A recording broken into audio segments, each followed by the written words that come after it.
আসো খাবার, চলে আসো খাবার, চলে আসো খাবার।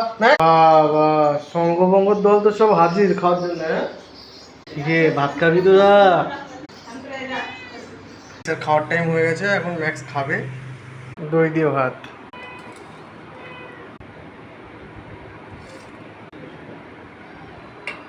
লুকিয়ে আছিস কেন? তাড়াতাড়ি চল, ভাত খাবি চল। সবাই চলে এসছে, চল। কারা কারা এসছে ওই দেখো, দেখেছো হাজির হয়ে গেছে। চলো চলো বন্ধুদের কাছে বসো, বন্ধু বসো। ওখানে খাবে না ও। Sit down. Good boy. দেবো আগে ম্যাক্স খাবে, তবে তোরা খাবি। এটা ম্যাক্সের বন্ধু, ম্যাক্সের বন্ধু। এই তো ভালো ছিলে ম্যাক্সি। কেন কেন কেন কেন কেন কেন কেন কেন ম্যাক্সি?